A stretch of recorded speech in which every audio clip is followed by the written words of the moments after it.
To celebrate the end of her successful reign, Queen Lelia decided it was time for her official royal portrait.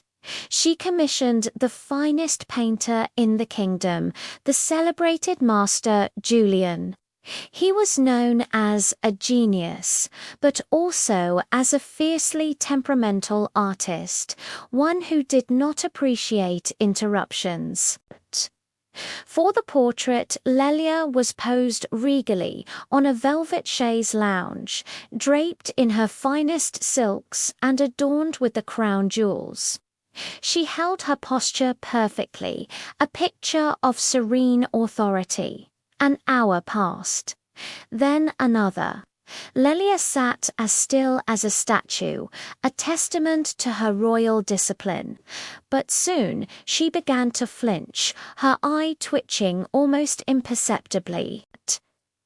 "Master Julian," she said, her voice strained but steady. "The light. It is stinging my eye." She squinted, trying to refocus. "I feel a focused beam, a hard point of light, right on my retina." Julian, utterly absorbed in his work, waved a dismissive hand without even looking up from his canvas. "It is the luminosity, Your Majesty, the very essence of light itself.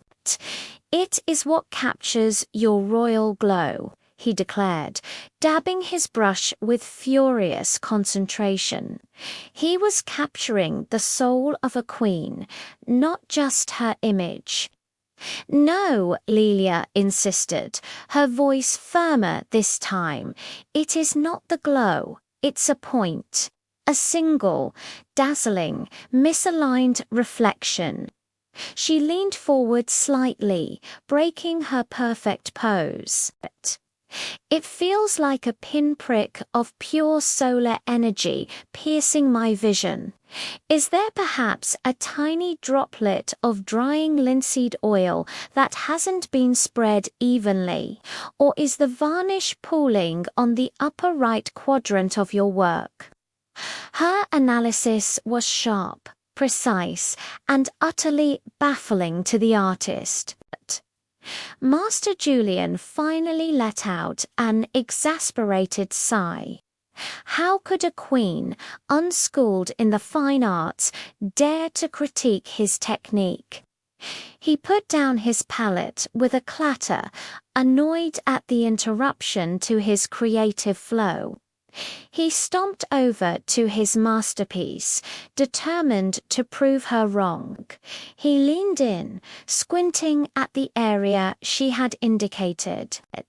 He ran a single, gentle finger over the canvas, feeling for any imperfection. Then he stopped. He stared. He recoiled as if he'd been struck. "By the saints, ... double quotes," he whispered, his voice a mixture of shock and disbelief. He looked back at the queen, his eyes wide. "It is a single minute bead of old glaze, smaller than a pinhead, and it is indeed creating a prismatic reflection, a lens effect." He stepped back, aghast. "But ... how? How could you possibly see that from across the room?" Queen Lelia slowly rose from the chaise lounge, gracefully rubbing the bridge of her nose. The phantom point of light was finally gone. A weary smile touched her lips. "The pea, Master Julian." "The pea," she said softly. "You remember the story, don't you? It was that tiny, insignificant pea under 20 mattresses that proved my royal blood and made me a queen. But it also cursed me to a life of precise, unbearable discomfort." She gestured toward the painting.